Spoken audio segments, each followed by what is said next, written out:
ಇನ್ನೊಂದ್ ಏನ್ ಗೊತ್ತಾ, ಇವಳು Please. ಟೆಂತ್ ಎಕ್ಸಾಮ್ ಅಂತಾನೆ ಅಯ್ಯೋ. ನಾನು ಯಾವ್ದೋ ಸಿನಿಮಾ ಶೂಟಿಂಗ್ ಅಲ್ಲಿದ್ದೆ. ಹ್ಮ್. ರಿಸಲ್ಟ್ ಅವತ್ತು ಬರುತ್ತೆ ಅಂತ ಗೊತ್ತಿತ್ತು, CBSE ಆಕೆದು 10th exam. 10th Result. Result ಬರ್ಬೇಕು ಅಂತ.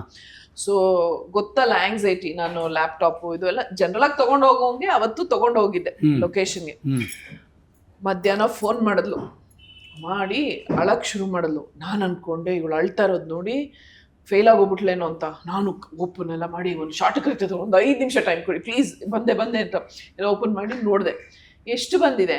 98% ಬಂದಿದೆ.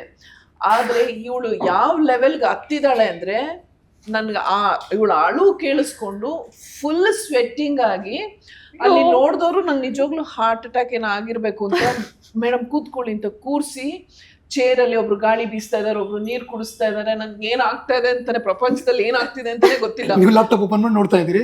ನೋಡ್ತಾ ಇದೀನಿ, ಅದು 98 ಅಂತ, ಇವಳೇನಾ ಅಂತ 10 ಸತಿ ನೋಡ್ತೀನಿ, ಇದೇ ಹೆಸರ ಅಂತ ಹಿಂಗೆಲ್ಲ ಇಟ್ಕೊಂಡು ಹಿಂಗೆಲ್ಲ ನೋಡಿ ಎಲ್ಲ ಮಾಡಿ ಅಳ್ತಾ, ಫೋನ್ ಸ್ಪೀಕರ್ ಅಲ್ಲಿ ಹಾಕೊಂಡಿದ್ದೆ, ಅಳ್ತಾ ಇದ್ದಾಳೆ. You want believe, for the first time ಒಂದು ಶೂಟಿಂಗ್ ನನ್ನಿಂದಾಗಿ ಕೇವಲ ಒಂದು 3 ಅವರ್ ಶೂಟಿಂಗ್ ನಿಂತಿತ್ತು.